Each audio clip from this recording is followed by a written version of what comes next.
అదేవిధంగా అమరావతిలో ప్రభుత్వ ఖర్చులను తగ్గించే క్రమంలో కేబినెట్ తీసుకున్న ఈ పొదుపు చర్యలు ఎప్పటి నుంచి అమల్లోకి వస్తాయనే దానిపై మరిన్ని అప్డేట్స్ మా ప్రతినిధి శ్రీనివాస్ లైవ్ ద్వారా అందిస్తారు. శ్రీనివాస్ చెప్పండి. Thank you Kavya. నిన్న ముఖ్యమంత్రి కేబినెట్ సమావేశంలో కొన్ని కీలక సూచనలు చేయడం జరిగింది. గతంలో ప్రధానమంత్రి హైదరాబాద్ వేదికగా చేసినటువంటి సూచనలు ఏవైతే ఉన్నాయో వాటిని నిన్నటి నుంచి అమల్లో తీసుకొస్తూ కూడా ఇటు ముఖ్యమంత్రి చంద్రబాబు 11తో ఉన్నటువంటి కాన్వాయ్ని కేవలం 4 కార్లు కుదించడం జరిగింది. అదేవిధంగా ఉప ముఖ్యమంత్రి పవన్ కళ్యాణ్ నిన్న కేబినెట్ సమావేశమైన నేపథ్యంలో కూడా ఆయనకి 8 కార్లతో పాటు కాన్వాయ్ అనేది దానికి 4 కార్లు కుదించడం జరిగింది. అదేవిధంగా రాష్ట్రంలో ఉన్నటువంటి మంత్రులందరూ కూడా ఒక వారంలో ఒక రోజు మాత్రం వెహికల్ డే కింద పెడుతున్నారు. ఆ రోజు కంపల్సరీ కూడా ఎవరు కూడా వెహికల్ లేకుండా పర్యటనకి వెళ్లాల్సి ఉంటుంది. అయితే అక్కడ ఉన్నటువంటి పబ్లిక్ ట్రాన్స్పోర్ట్ కావచ్చు, లేదంటే ఈవీ సైకిల్స్ కావచ్చు, ఇంకా ఇతర మార్గంలో ఎలాగైనా సరే ప్రయాణం చేసి ఆడ నియోజకవర్గాల్లో ఉంటే వాళ్ళ మంత్రిగా ఉండేటువంటి ఆ పర్యటన ఏమైతే ఆ పర్యటనలో భాగంగా వాళ్ళు అలా ఆ రోజు ప్రయాణం చేయాల్సినటువంటి నేపథ్యం ఉంటుంది. అది ఇది తరచుగా అలవాటు చేసుకునే దానికి అలవాటు చేసుకోవాలంటూ కూడా ఆదేశాలు ఇవ్వడం జరిగింది. అంతేకాకుండా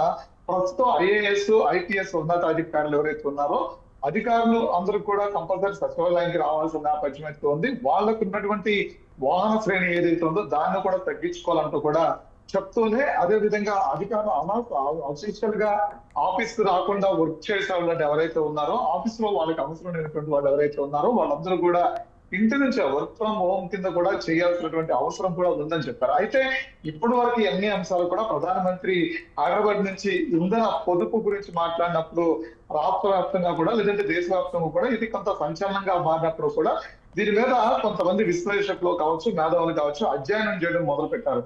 అసలు ఎందుకు ప్రధాని ఈ వ్యాఖ్యలు చేశారు, ఎందుకు ముఖ్యమంత్రి చంద్రబాబు నాయుడు లాంటి వాళ్ళు ఇలాంటి వ్యాఖ్యల్ని ఆచరణలో పెట్టే ప్రయత్నం చేస్తున్నారు అంటే, ప్రస్తుతం మనం ఉక్రెయిన్ రష్యా యుద్ధం తర్వాత, అదే విధంగా ఇరాన్ లేదా ఇజ్రాయెల్ లేదంటే అమెరికా యుద్ధం తర్వాత రాష్ట్రంలో అంటే భారతదేశానికి ఎటువంటి ఇబ్బంది లేదు అనుకుంటూనే ఇబ్బందుల్లో పడ్డామనేటువంటి సంకేతాలు మేధావుల నుంచి ఇప్పుడు వ్యక్తం అవుతున్నాయి. సో దీన్ని అప్పట్లో ప్రభుత్వం, కేంద్ర ప్రభుత్వం అంటే భారతదేశంలో ఉన్నటువంటి కేంద్ర ప్రభుత్వం దీన్ని గుర్తించకపోవడం, ఇప్పుడు ఉన్నటువంటి ఇంధన సమస్య కావచ్చు, లేదంటే రానున్న రోజుల్లో ఎదుర్కోబోయే ఆర్థిక సంక్షోభం కావచ్చు, వీటిని దృష్టిలో పెట్టుకుని ప్రధానమంత్రి వ్యాఖ్యలు చేశారు. అయితే ఇప్పుడు వాహన శ్రేణి, ఇప్పుడు ఇంధనం ఆటోమేటిక్ గా ఇవాళ నుంచి పెట్రోల్ డీజిల్ ధరలు పెరుగుతున్న పరిస్థితులు చూస్తాము. అయితే ఇది కంటిన్యూ అవుతుంది.